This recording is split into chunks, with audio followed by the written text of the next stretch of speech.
What's up, guys? We're live again this week. This is going to be another awesome show. You've been asking us for more content on commercial. We've done a lot of stuff about wholesaling, right? We've got tons of the top wholesalers in the country on this show. Last week, we brought in one of the first commercial guys, Tim Bratz. Got so much great feedback from that show. Tons of people that, are upping their game. They've done wholesaling. They've started doing flipping, and now they're ready for commercial, right? A lot of people want to learn more about commercial. So you asked for it, and we're delivering. Tonight, we have the one and only Jason Yarusi on the show.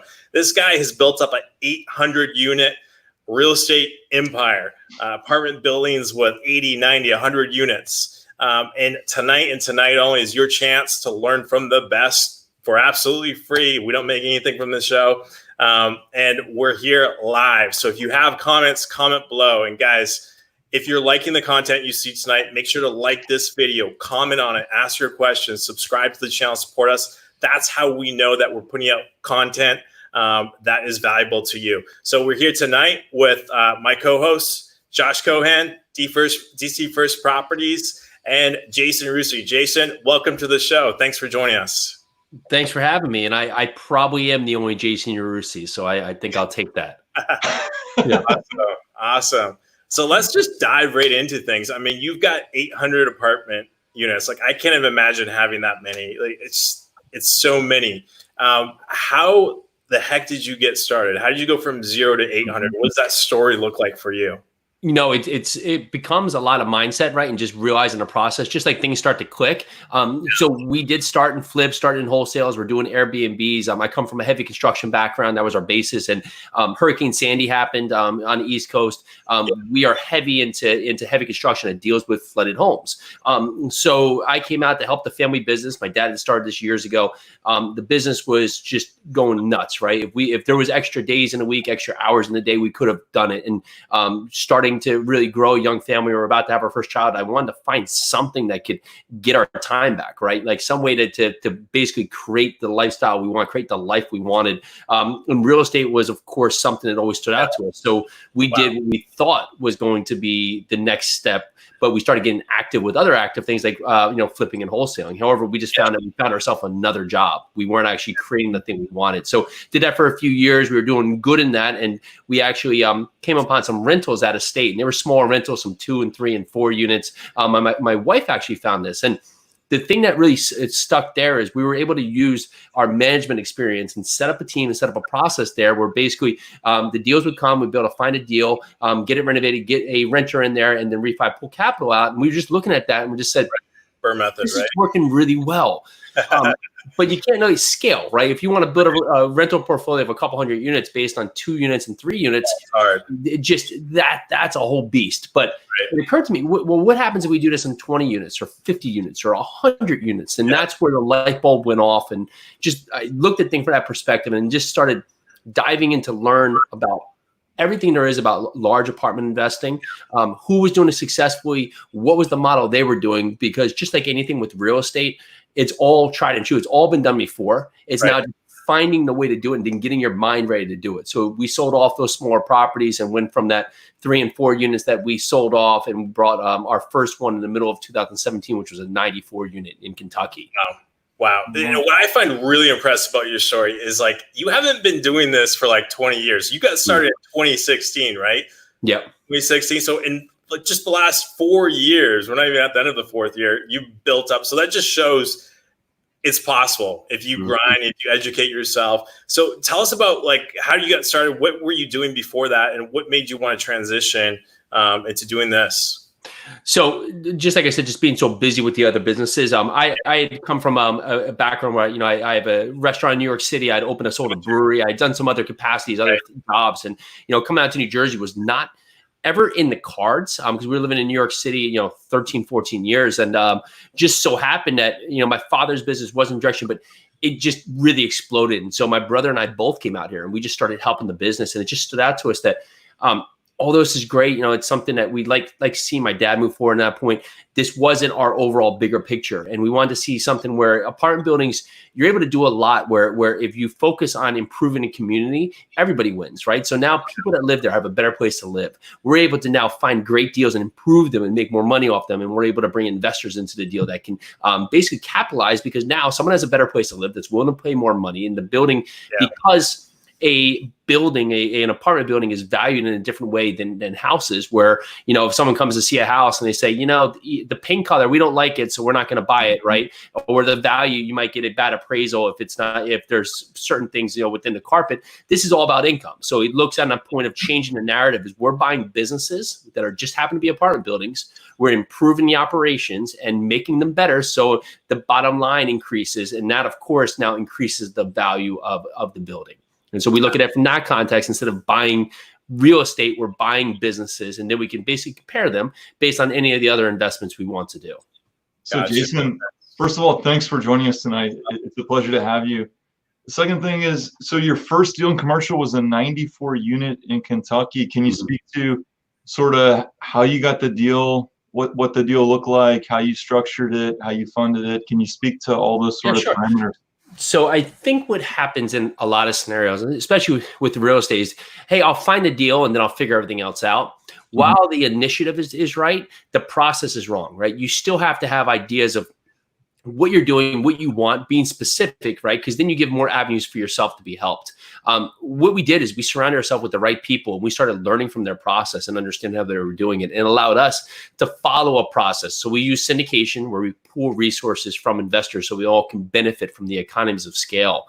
And finding Louisville, Kentucky was not our first market, but we knew that New Jersey was not an ideal market. And a lot sizing up now. We got eviction laws that are, they're basically pushed off. Taxes are super high here. Insurances are high. Buildings are old. The tenant laws are not very favorable for landlords. And the price per pound ratio is not great. Just like a DC, where, I could buy a property here and each unit could cost $150,000 and I may get $1,000 in rent, where in another market, I could buy a property for $60,000 a unit and get $1,000 in rent. So really my rent to price was not attractive. So we started looking at other areas, and we started looking in North Carolina, and really finding our team, right? So we built out our team, and that includes our internal team and our external team. So on our team, right, and we wear a lot of these hats, but if I wasn't wearing these hats, just like how you guys have acquisition people and disposition people, we have basically asset management. People are going to run the operations of the deal when it's in there and work with property management. We have lead generation, we have underwriting, we have capital raising, balance sheet. These are all partners that are part of the deal. Now, we did the majority of these roles on our deals, but in that front, if you were getting in there, you'd want to make sure you have those team members. If you're not strong in underwriting and maybe you're better with investor relationships, well, maybe you want to find someone more analytical to come and part of your team. Along with that, we have to find our area that we want to focus on. So we started focusing on Louisville, but I don't focus on the entire city. I got very specific in saying we want to focus on 75 to 150 unit apartment buildings in BC neighborhoods. So that aligned us to focus on the South and South Central submarkets. So in these areas, we don't buy the entire city. We get very specific with the areas. And then now we start knowing, okay, who's the team members we need? Property managers, insurance brokers, brokers themselves, bankers.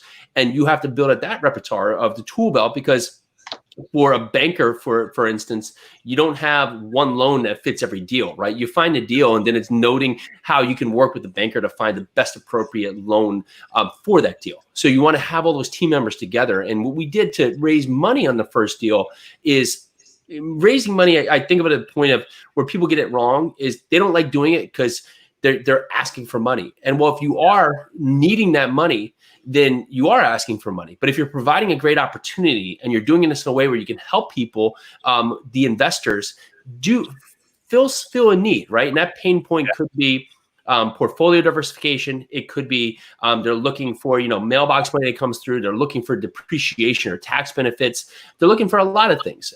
So you want to see how you can help them. And what we did is we created a mock deal before we had the deal. And so this was the deal we were looking for. This is the type of returns we're going to be targeting in that deal. And we started bringing it out to our investor network. We started talking to all of our friends, our family, our network, and we had raised a good amount of money.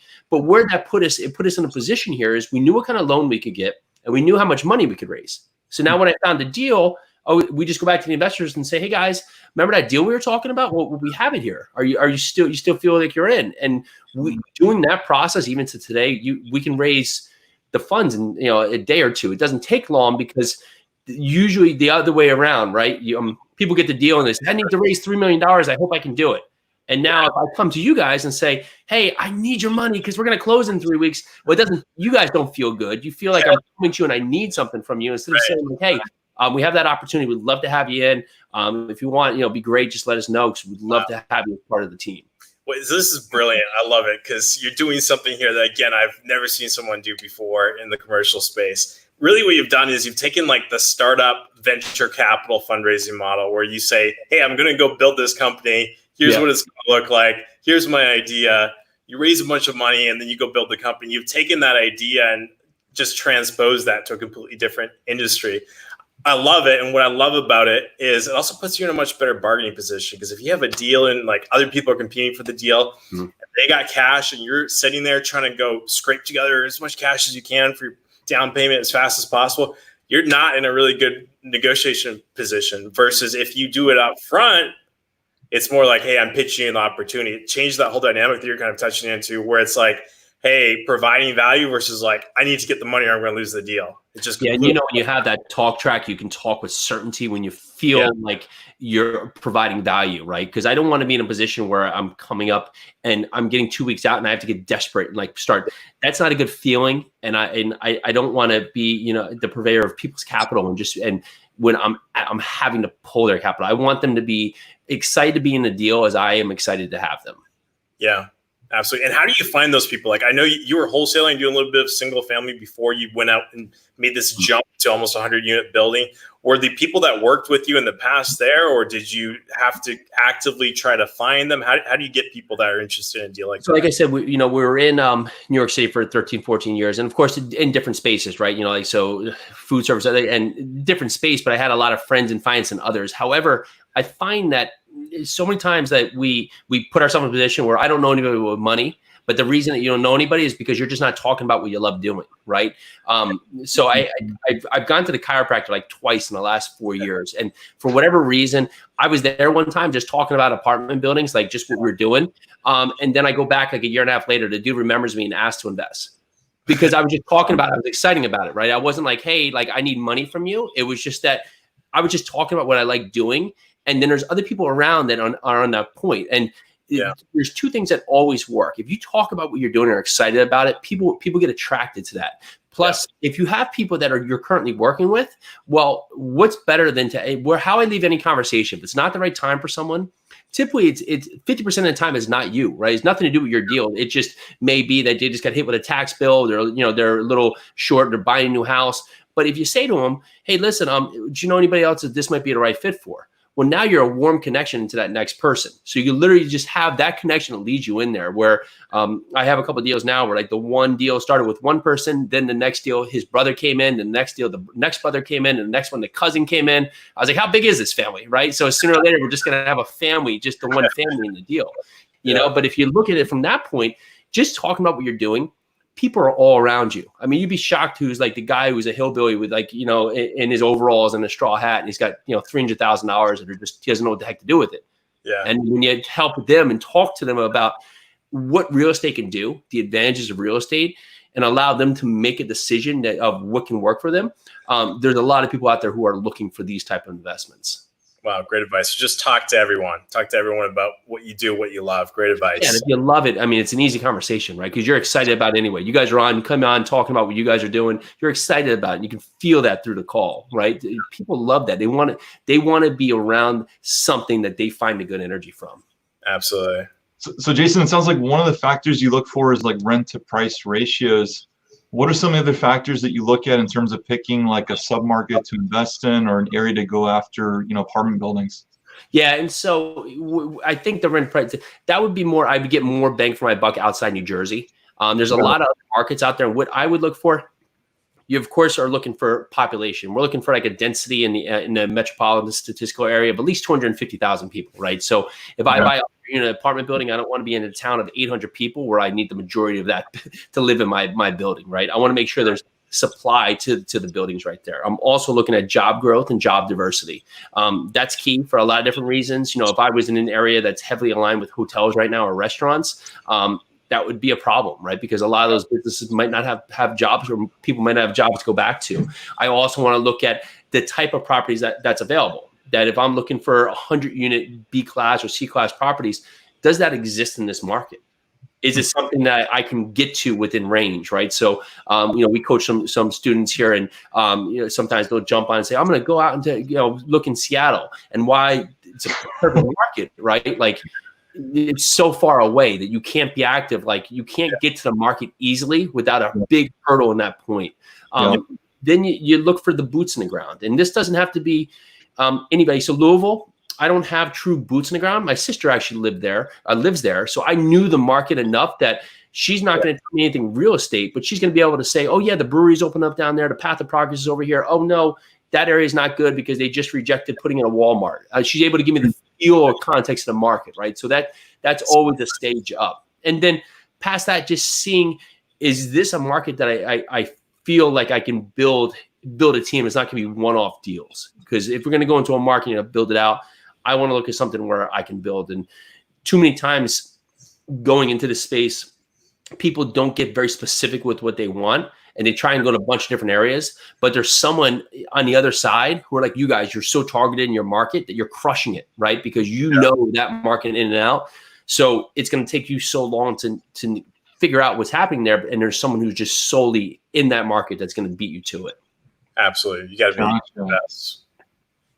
So what beyond that is the criteria for a Jason Yarusi deal? Is it, a 5 to 7 year hold? Is it a 10-year hold? Is it indefinite hold?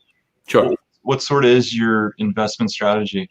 Yeah, so there's a few different markets. We'll have different ones based on where the market is. So it's really, we look for 75 to 150 units of BC assets built in 1975 to 2005, valued between 3 and 12 million in the South and South Central submarkets. And with that, we're looking at long-term holds right now.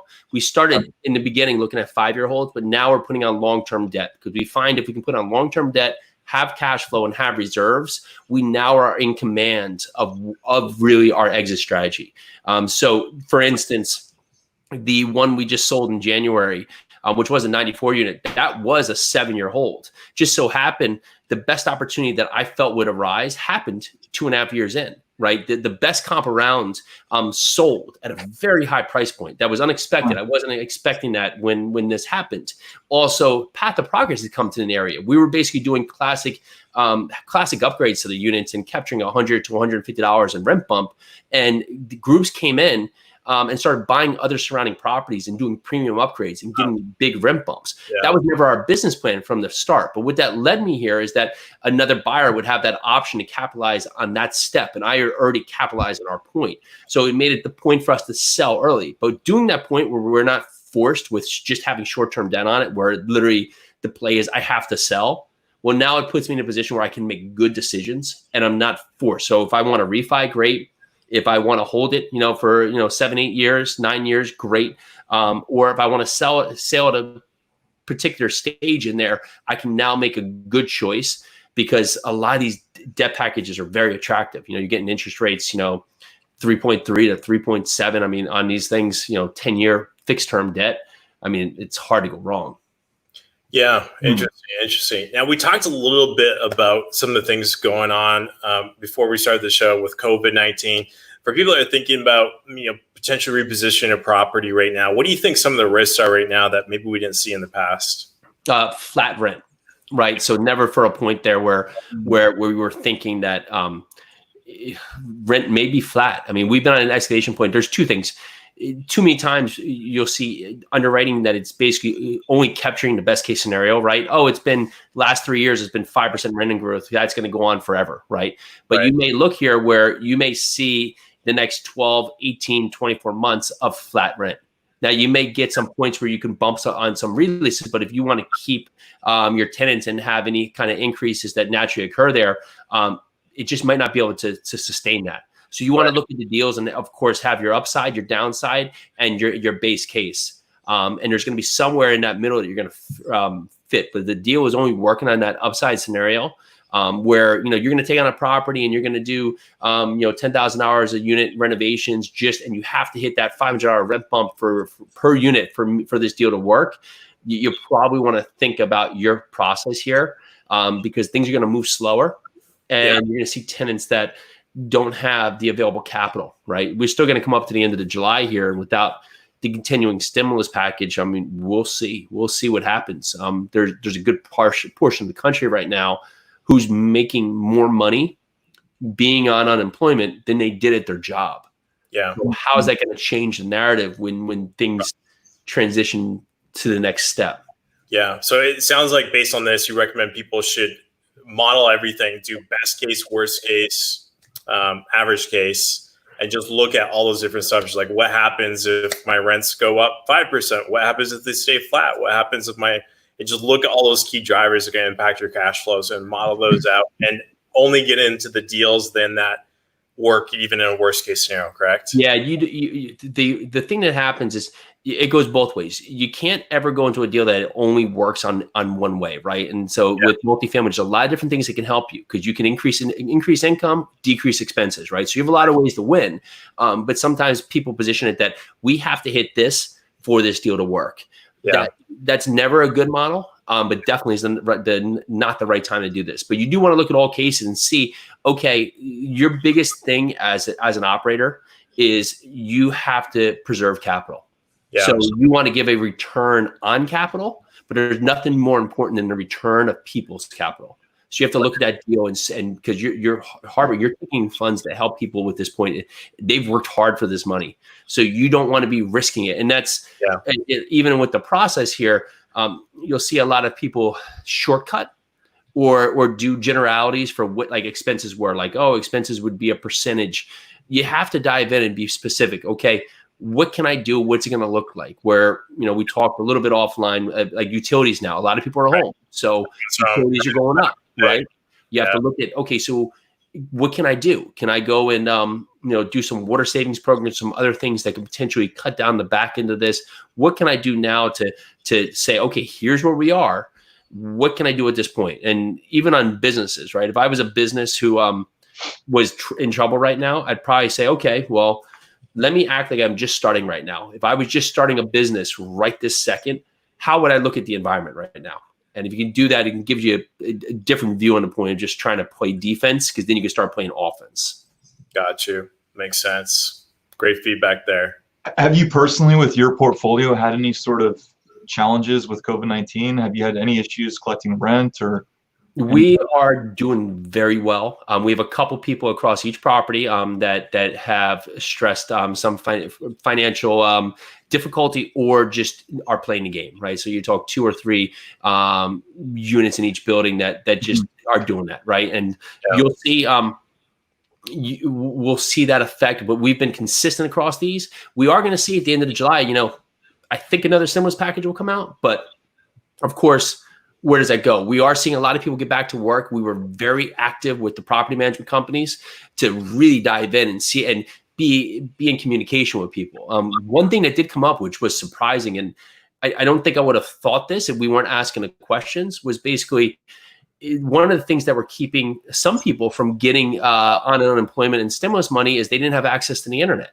And it was actually a building we just took on. Like some of the tenants just didn't have internet access. And so we asked the question finally, like, how can we help? And if you go from a point of helping people, you find that answer, and then you can open up a space where they can have social distancing, come into the leasing office and fill things out. And that's somewhere where we can help, where sometimes there seems to be that we want to have this landlord-tenant divide. But if you put the focus on, okay, how do we make this a better communication, better place to live, where they can benefit from living here too? Because they're families. There's not this push-pull. You'll find a lot of people, they just want to have a nice place to live. And if you can see what they need and help with those needs, it's always a win-win. Yeah, I'm tapping into this exact same idea right now in California, because there's so many leads that call us and they bought the house and it was $400,000 when they bought it. Now it's worth $1.2 million.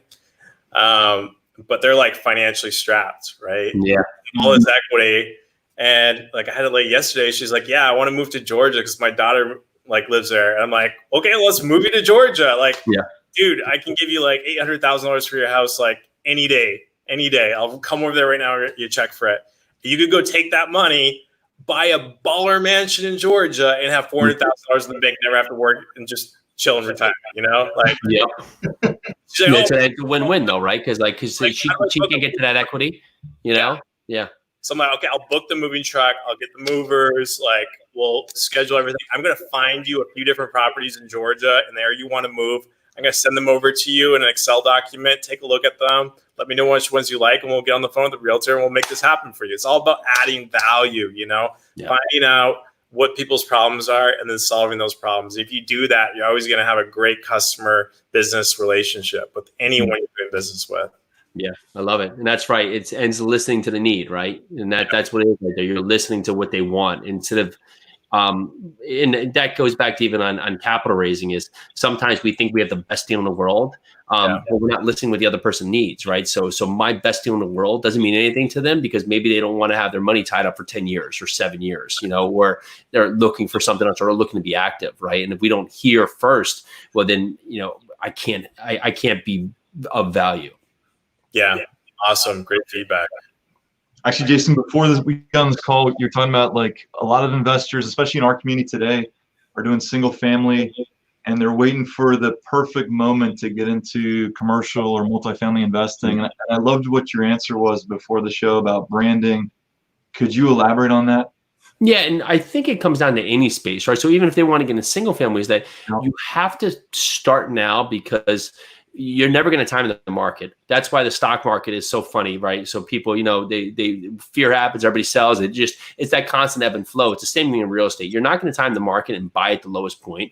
And if you're waiting for that, maybe you'll get lucky and buy at a low point. But if you're trying to do these large apartment buildings, you're not going to have any track record. No one's going to know you. And if you're trying to build out, you know, your brand and trying to work with banks or trying to work with brokers or trying to raise capital, well, it's going to be very difficult to do it when there's actually, you know, blood in the streets. People are just going to be very concerned and not knowing you because you haven't done that work.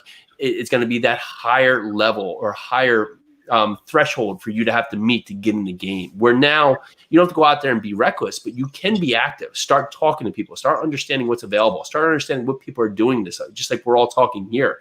Get in the game. Start building out who you are. Talking to your investors about what you are going to plan to do. I have a friend. He's worked in banking for a number of years, and him and his father just stepped out. And now they're building out their business, building out their framework and their brand, because they believe opportunity is coming, but they're not waiting for that opportunity to show up. They're doing the steps now, right? You can't, you can't find that education when you need it. You want to be putting the work in now so you can create your own luck. Yeah. What do you believe like the average passive investor is looking for today on a apartment syndication? Like what kind of return are they looking for typically? So again, there's a range, and it's going to meet basically if it's 5-year-old, 10-year-old, but you know, standard for that point, passive investor over a 5-year hold was usually looking at a 2x return on or 2x multiplier with a 12 to 14 IRR and a 16 to 18 average annual return, including the sale.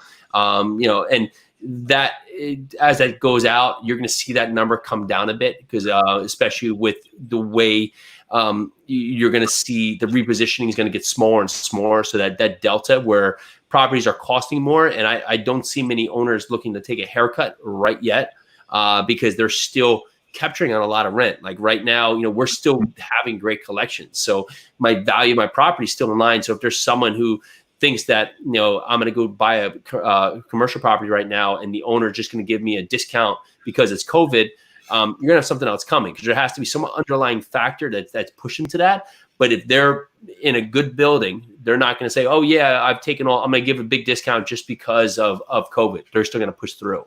Mm-hmm. Mm-hmm. Awesome. So we talked a lot about financing, getting the money together. So let's say you're an investor, you've been doing some wholesaling, you've been doing some flipping, you've got a few people ready for a deal, put the money together. Now the next step is finding the deals. If you're that person, how would you go about it? How do you find these 100-unit buildings?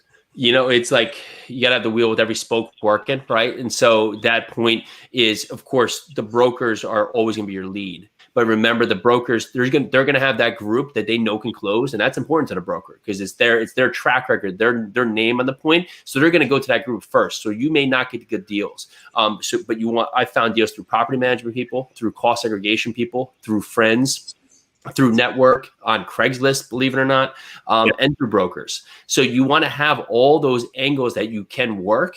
But what I find that helps the most is that you need to be specific what you want, right? Because if I say, I want to buy multifamily property, you say, okay, great. Here's a 12-unit new construction property, or here's a 1940s 300 unit property, or everything in between.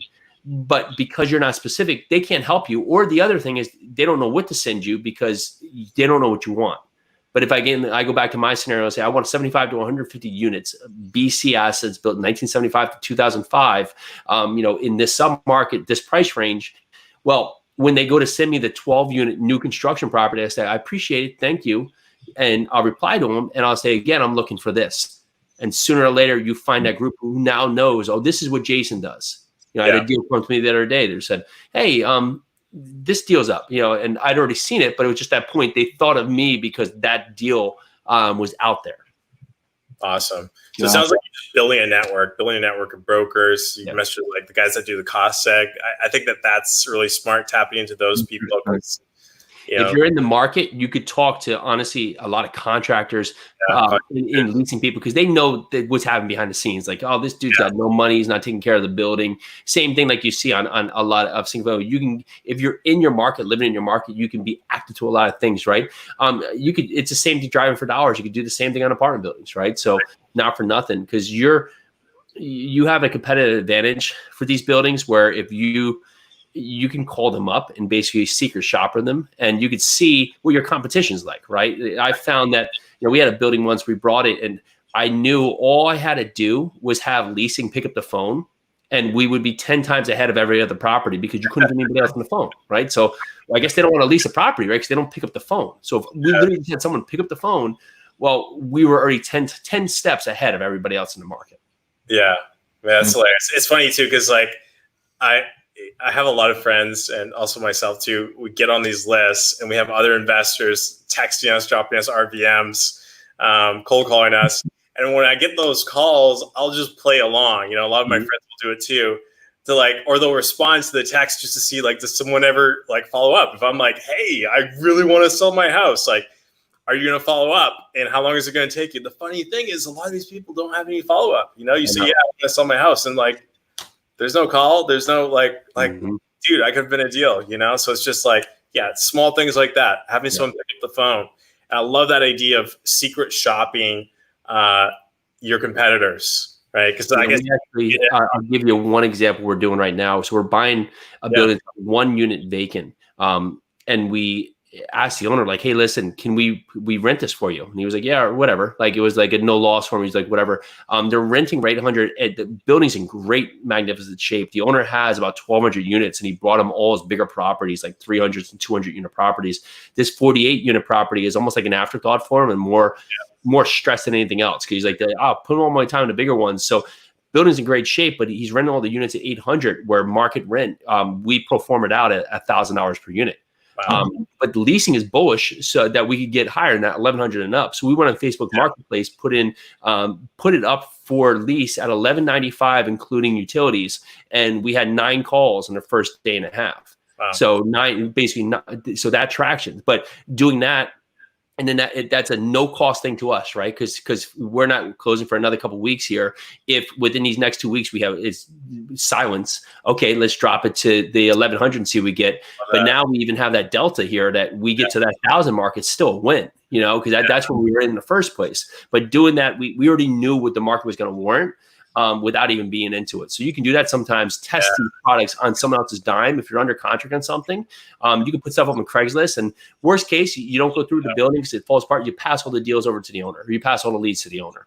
Man, you must have a background in marketing and tech, because you're doing a lot of the stuff that like my Silicon Valley buddies will do. Like when they have a product they want to build, they won't actually even build the product. they'll like create a fake mock-up of it, create a fake website, and throw up a Facebook ad, drive traffic to that Facebook ad, and see how many people like click the buy button. So you're doing the same idea again in real estate. You're testing out a price point on Craigslist, Facebook, seeing if you can get that higher price point. If not, you just lower it. It costs you nothing. It's brilliant. Yeah, and it's you win in these little things, right? We dollars make a lot in the big picture when you're on the apartment building. So I've done things like virtual staging. Like I'll get someone on Fiverr to stage units and just like things like that, where I'm not staging these apartment buildings, you get them, but like that gets the narrative going. But you can do the cool things about apartment buildings where you can think of it a different way. Like most people say, I just got to get the rent up, right? Well, you could win on apartment buildings never raising rent if you can find the other way around it. So like we were talking about the water savings before, we'll typically go in there, and if it's an owner paying the water and sewer, we'll look at ways where we can change out usually the original toilets to low flush toilets and change out the faucet to aerators. We did that on one building, and it cut our water bill, including tenant training. Lots of times, tenants they'll be so used to the old ownership not fixing anything that they won't call you. So getting them to call you so you can fix all the leaks, we cut the water bill by 30%. Wow. Huge, right? But it's changing out toilets, that actually, at the cap we brought it, which was a 7.5 cap, that actually increased the value something like $350,000 just for changing toilets. Oh my God. You think about a flip, you're like, how many people are like, I'm going to change that toilet? Hey, $350,000 more than you, like. So those are things where you look at those things and you're just like, yeah, you're like, okay, that's another angle. Or you add on, laundry contracts or cable contracts, or there's a lot of things you can do to add the value.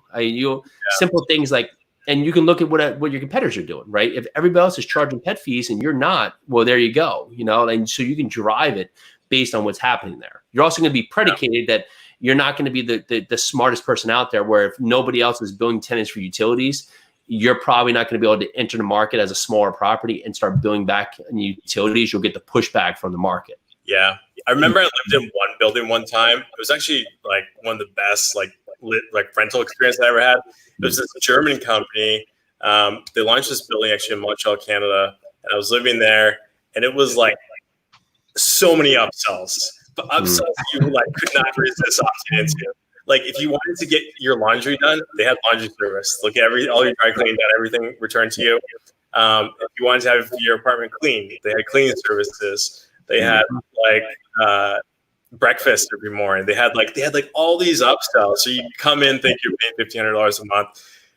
Then at the end of the month, you're actually paying $2,200, but you don't mind because everything is done for you. So you're doing some of the same things, like tap into these creative new ways to either increase the revenue or decrease costs, maximize the cash flow, which over periods of time can just massively impact the value of those properties. That's crazy. $350,000 just for changing out the toilets. And then the nice thing to that is the effect to the tenants was zero, right? Minus the time that we had to come in the unit to change it. But that's a win, right? So now we all win, right? So they don't have that point of me going in there. Okay, day one, I'm jacking all your rent's $300. It's okay. Right. Hey, let's find a way that we can make this a better place to live. And then you can see that the rent increase is coming because this is a great place for you to live. Yeah. Value add is what you're doing. Yeah. Do you have any tips for the community about how to become better at underwriting apartment deals? Be realistic. I think that's a big part. So we'll talk about rent bumps, right? Typically, most buildings, when you buy them, they'll have leases. And so you can't do the rent increase or any of your plan until that lease expires, right? So if you have 50% of your leases not expiring to month 9, but you're underwriting that you're going to capture $100 rent bumps on every unit in year 1, something's ultimately wrong. But you'll see that a lot, right? Or you'll be too optimistic up front of how quick the process can work. Or maybe you can flip a home in a couple weeks. You're turning around a large building, so things are not going to happen to that magnitude. So, and your downtime is where you lose the money. If it takes you time to quote unquote turn the unit and then lease the unit, I mean, that's all the downtime there. So if you can get ahead of any of those processes to speed up those gaps there, that definitely helps you. And then really understanding your expenses. I find that there a lot of generalities go into what the expenses can get to, but you can get really definitive on what your expenses. Working with your property management companies and your partners there, you can really start understanding, okay, what are my repairs and maintenance going to look like when I'm stabilized? How much is going to cost me for employees on the property? What will my utilities look like? And really taking into account what insurance is going to look like. And the one thing, a lot of the other uncontrollable, taxes. The taxes where they are now. When you buy it, what are the taxes going to be? Don't guess. Call the county, call the town, find out how they do taxes, how they assess, where the assessment is, and get true numbers in there, right? Because you can't fix your expenses, right? Expenses are either what they are, or you're a slumlord if you're going to knock them down. There's not much in between. You're just kind of one or the other there. But if you know what that number is, you'll have that backbone to fall back to. So for our properties, we're generally between $3,800 a unit for the year to $4,100 per unit per year.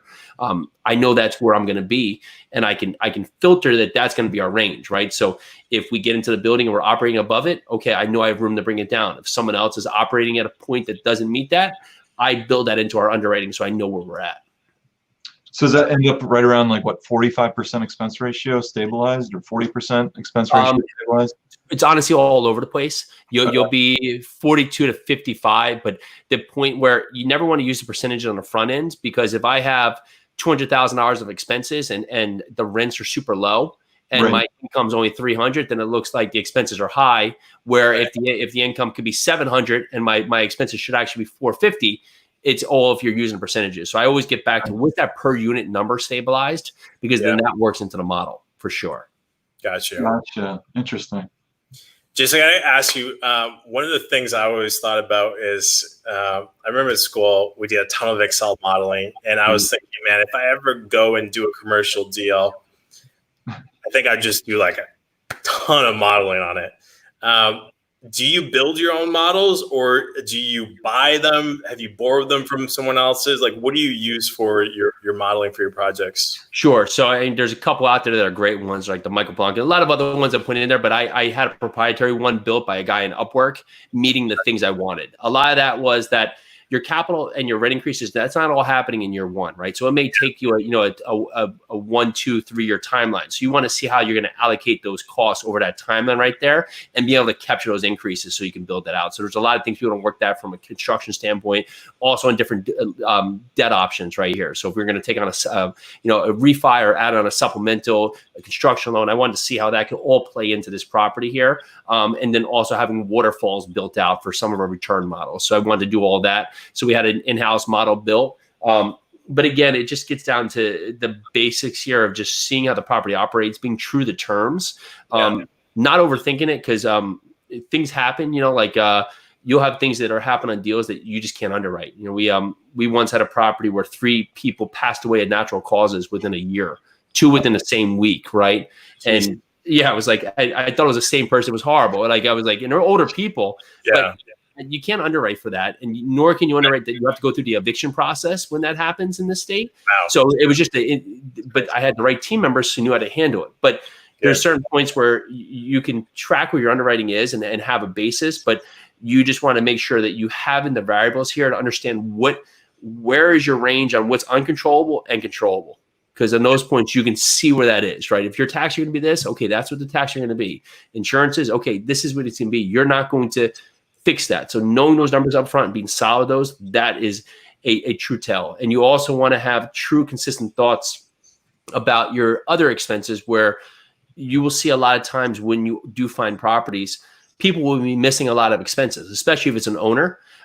There may be, no admin, no accounting, maybe even no repair and maintenance, because they do it themselves. So they're just they're not paying themselves, so they're not included in there. You may have no snow removal if you're in a cold weather climate, or nothing if there's all grass and there's no what's called contract for that, or nothing to contract. So some of these things will get left off. So your part is just being detective and building back in those numbers and knowing what it takes for you to operate the property. Got you.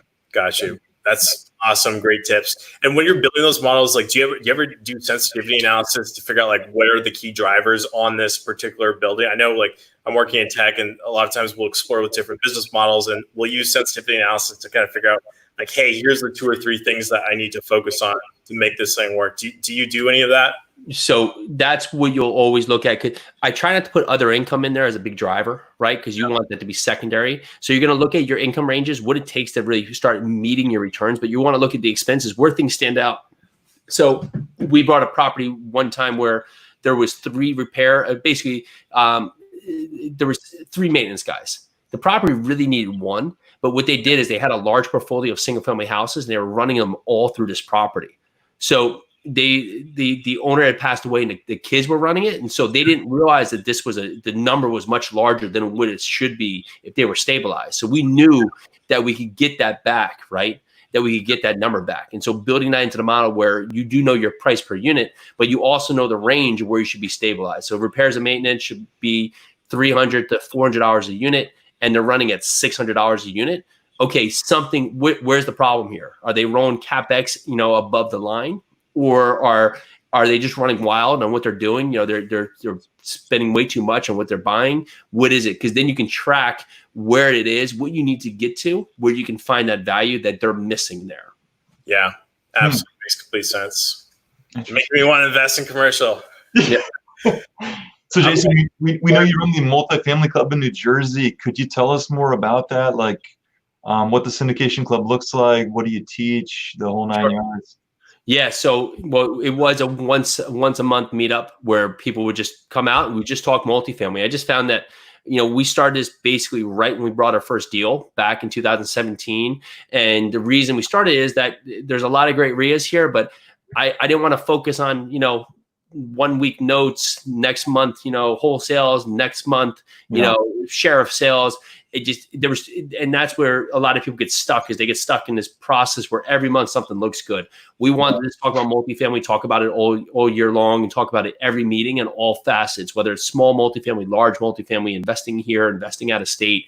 So we just created a community here, and it's grown to like 2,000 members where we're running it virtually now, but people come on and we'll literally just talk multifamily 1 week, or 1 month maybe underwriting, next month maybe financing, next month maybe raising capital, and next month maybe looking at real deal analysis. So it will always be something targeted at multifamily and basically rotating through topics.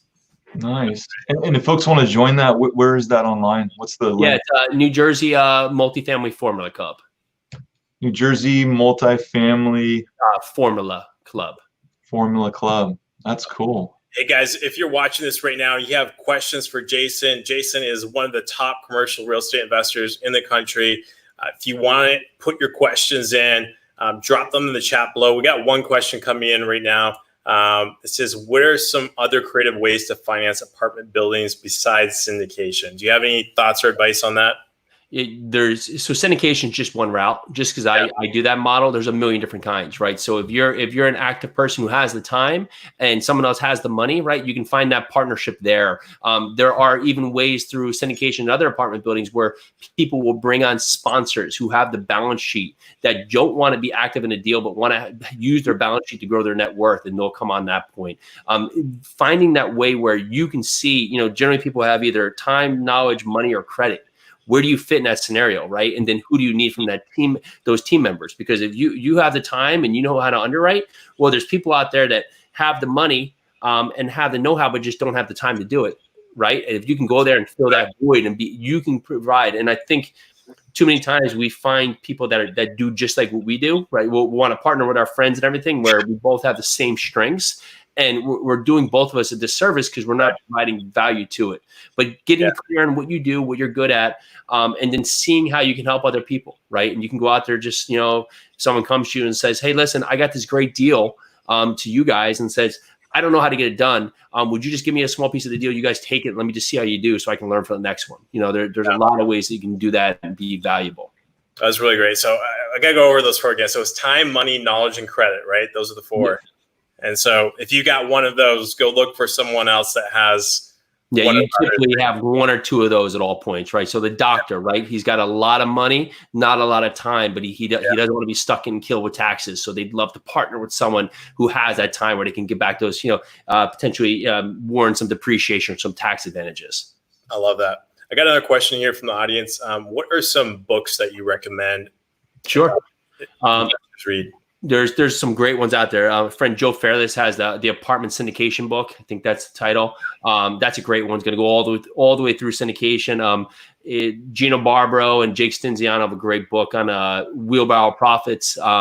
Cool book. They actually do in-house property management companies. So they have like a three-legged stool. It's like find a deal, finance right, and manage right. But they can talk to that point. They're also very savvy in finding other ways to add value to the property, right? So you can do anything like, getting a cell tower contract on the property, or covered parking, charging for that, garbage valets. So having all these different things that may not work in every property, but you might be able to pick one or two or three of them that you can put into your property that can give you that next little step there to really take you over the edge.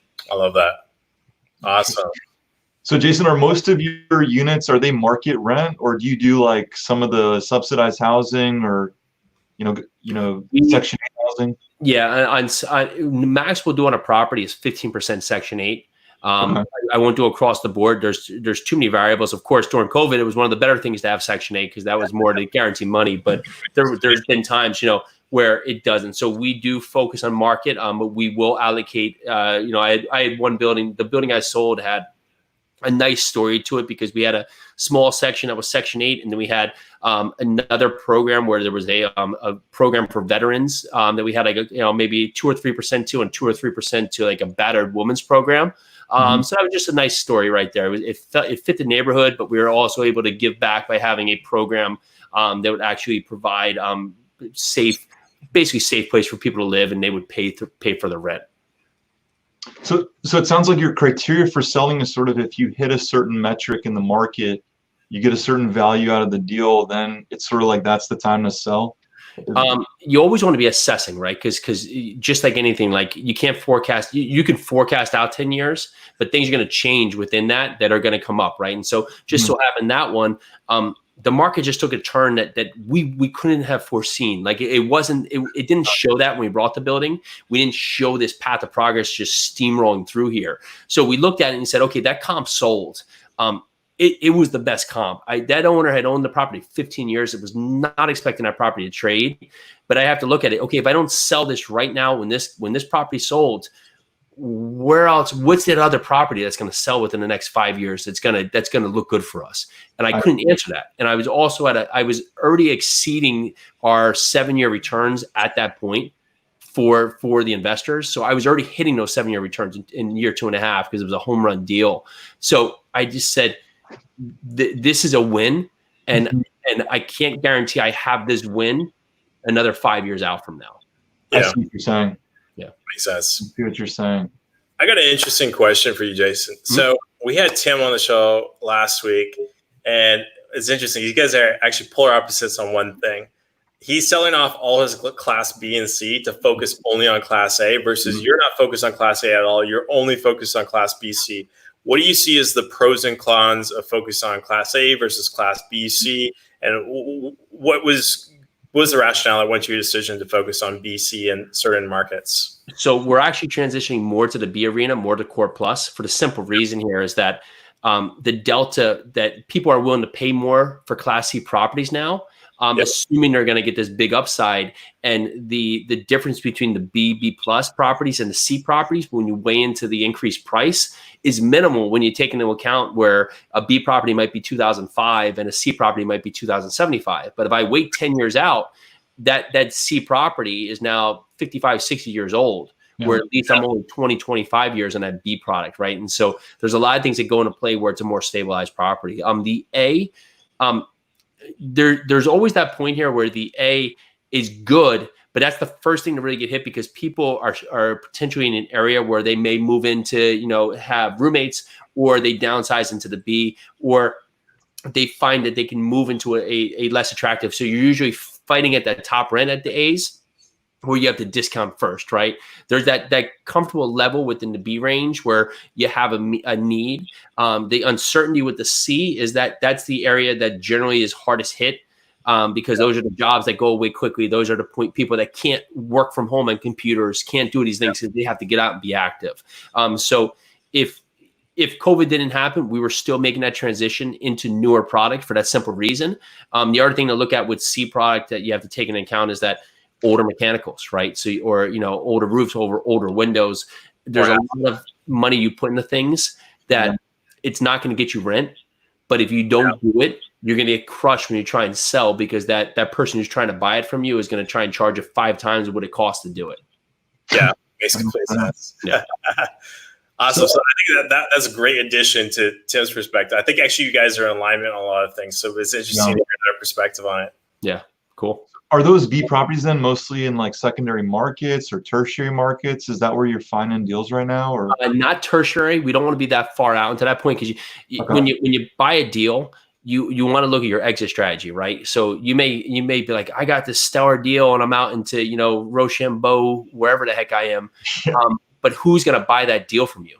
Typically, if it's a larger property, a REIT's not going to get on 2 planes to get to a deal, right? It's going to be wherever that one plane ride in. Who's going to be that end buyer? Are you going to be buying it, like selling this off to an entity, or selling this to another mom and pop who's going to be pricing per unit, right? And so if you don't have a good amount of sale progress happening in that market, it may be difficult for you to get out when you want to, right? If there's 1 or 2 trades happening, every 2 or 3 years, who's going to be there to buy your deal when you're ready to sell? Gotcha. And I'm assuming your ideal end buyer is probably a REIT. I would assume they're going to pay more than a mom and pop. Yeah, we're usually looking for entities, because our properties are, unless we're going to sell the whole portfolio at once, usually they're looking for scale at that 200, 300 unit mark. So that's where they'll come in. If we're in that point, then yes, we would definitely look for that point, because that's an exit where they want to come in there and just clip coupons and just push that narrative. We're looking to a point where we're improving the property, and then 5 years out, you're typically going to have some capex that have grown on the property again, and you're going to have that series of units that you didn't renovate, where the other owner can come in there, new owner can come in there and capitalize on their upside of the deal. Gotcha. So what is the critical mass that you have to obtain in a market? What is that critical mass you're looking for? How many units? It depends what you want to do, right? I typically say that you need to, a property, depending on the market, could be like 65 to 85 units for you to have on site, right? So for you to have a leasing person and a maintenance person, just depending on the area. So if you are just going to go on a market, and it's just like a market way out there, and you're going to buy a 12 unit, you're going to be at an inefficiency. So you really want to dive in where you can have an area so you can build your economies of scale. So if you can get a couple hundred units in a market, well, now maybe you can share a leasing person on a couple properties, or cut down your maintenance because you have side-by-side properties, or you can get discounts for, cable contracts or laundry contracts or other things, because you're more attractive to that company that you're getting the contracts from, because you have that 300 or 400 units. Also, if you do want to bring property management in-house, it's hard to do it on a small amount of units. So you typically want to be looking at that 1,000 unit mark if you wanted to do that, because that's a mark where you could make a presence with a property management company in-house. Gotcha. Is this why you went straight up to like 100 unit building on your first deal? Because when I heard that, I was like, wow, like that's such a big jump. Like my mind, I'm thinking if I was going to get in a commercial, I'd start off with like a triplex, like a couple of triplexes, and then I get like a 20 unit building, and then maybe a 30 unit building. And then maybe like after 5 years, maybe I'm upgrading to a 100 unit building. But you just went straight there. So is that why? Was it because of the economies of scale that you get with those big buildings with management and just making things that much easier? So think of it from this standpoint of a loan, right? So when you're doing single family homes, it's all about you, right? Yeah. The loan is about the building. So if an agency loan wants you to be 90% occupied, or even economic occupancy, and I go to get a 10 unit building, and that building's eight units out of 10 is occupied, well, now I'm out of that loan because I'm not meeting the threshold. When I start doing a 50 unit, okay, now I can get up here. Now I'm at least 45 and up, right? So now I have that threshold where I can get that. So now, and if I get to 100 units, now I can get 90 units at that point. But again, the difference between 50 and 100 is really numbers. But if I find that it's going to cost me more to run the 50 unit because I can't hire a staff that can be with that property, so everything's going to cost me more.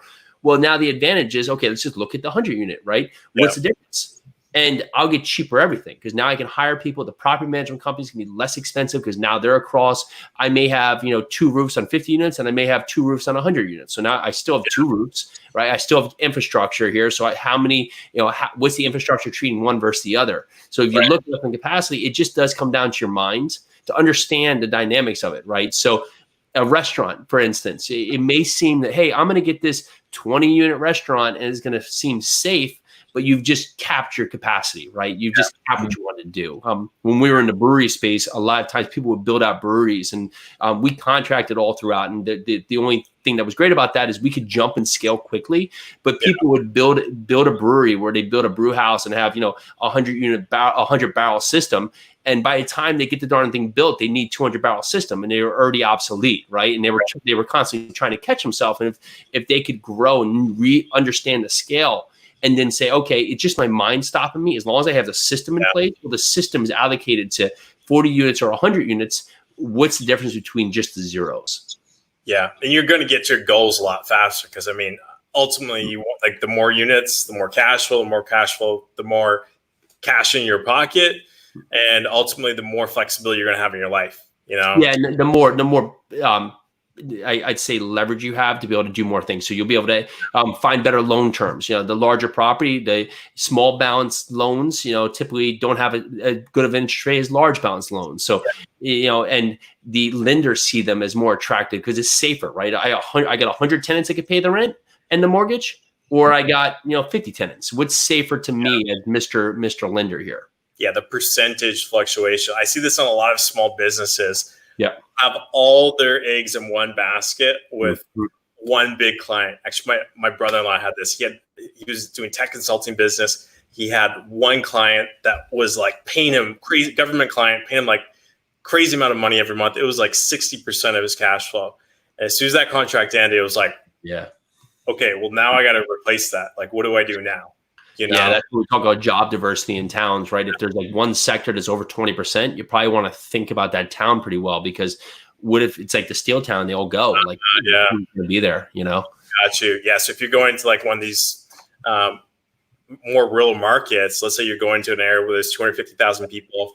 I'm thinking like an area like maybe like Greenville, South Carolina, where like everyone lives in works at the BMW factory. Down there for a couple of years. And like you go to the bar, it's like, hey, where do you work? Oh, I work for BMW. Oh, where do you work? I work for BMW.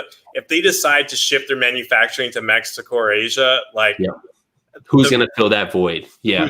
They're going to have hundreds and hundreds of empty homes, empty apartments, all that. So that's really, really interesting thing to think about. I think a lot of people don't do their analysis to that level, and to be thinking at that level, I think is it's excellent thing to learn from someone like you. Jason, this has been an eye-opening conversation. So much great information. Yeah, thanks for having me, guys. It's been fun. One thing I read about you, you've been in like 15 different businesses, I think. Been in a number, yeah. So I've been in a couple of different businesses out there over the point. Lots in the food and beverage space, and that point, some construction, some more flipping. So we've been in a number over there, and it's been fun. It's always new and engaging, as you say. You're like Marcus Lemonis 2.0. Not at that stage. I think it was fun. I met my wife through restaurant world, bar world. So I think that's the biggest bonus of it all. Yeah. So do you still do that? Are you still into the breweries and other business? No, I sold the brewery. When I moved out of the city, it became evident that was a active role when you were there. So I left, and even the restaurant, I'm a silent partner in the one I have left now. But it's the same thing with those. You're always looking at ways that you can see to do things that maybe you don't think, right? Like I think a lot of restaurants that are surviving or doing well right now, of like I always like Texas Roadhouse, like stood out. Like they didn't take any government money. They're still performing because they opened up. Some of them started doing like drive-in movies outside, where they put on their wall of their building and having drive up every other space and going out there. They started having the meats. They slicing meat, selling it by the pound out there, like selling steaks to people. So just said, you know what? Okay, this is the scenario. Like we didn't choose this, but here's where we are. Instead of crawling under a rock, how can we do what we do in a different way that still can fit the narrative and help everybody? And like when you think of those within your businesses, you typically end up on the other side of good. Yeah, awesome tips. Great. I got a question for you. I mean, you've achieved really good success already in multifamily, and you've seen a lot of other investors try to do it or get into it. What do you think are the biggest reasons a lot of folks, either fail or never really get to the level they want to be as a multifamily investor? Oh, it's patience, right? You don't need to buy 10 of these a year. I mean, I know people that have brought one and passed it down to their family for years, right? And I say I'm passively aggressive, right? So I'm constantly out there doing the process, but I'm not going to just buy a deal to buy a deal. I'm going to buy a deal that's good for us. I'd like to buy a deal a quarter. I know with our process, we'll buy a deal, not a quarter, but we'll buy deals, right? But I'm not going to force it through. And sometimes like for most things, if we find something we want it right away. And that's like social media and everything. Now we expect immediate gratification that there's no patience in the process. So, you have to plant the seed to see it grow, right? So you have to do the work, put it up front. I find that, people could find a deal in a month, or it might take a year. Same process. It's just the timing of things and how it all comes out. But the more you get specific what you want, the more you put in the steps and say, this is what I want, it will come. But you have to let it evolve, right? If it's not going to happen overnight, nothing happens overnight. Nothing good comes easy. You put in the work and it will show up. Yeah, great tips. Jason, where are we going to see you in 10 years? What's the 10-year goal? Oh gosh, I don't know. I think that would be the point. I think we constantly are trying to find ways to just create fulfillment in life, right? So right now it's a lot about teaching the kids what we're doing and like how we're helping people, and like they're 5, 3, and 1, and just putting that forward. I know we're committed to real estate. We'll still be doing this, and for our investors, and that's another good point here is that if you are working with investors, you don't want to be something that's jumping all over the place, because you want to show them that you're committed here. You're going to be in here for the long run. So we will still be doing multifamily. We will be finding ways to continually find our time back and helping as many people find fulfillment in their life. And that's key, right? If I could help 1,000 people through our investments or through others, just find a better life and just find something that makes them happy. And it doesn't have to be, richness in terms of money. It just be richness in terms of life. That will be a huge win for me. Great goal. Just bring happiness to as many people as possible. I love that. That's my wife is trying to bring aloha to everyone. So aloha. Yeah, I love it. Josh got his aloha shirt tonight. Next week he's gonna have a new shirt, right, Josh? Exactly, man. The one subject we didn't touch on. You've run 100 miles.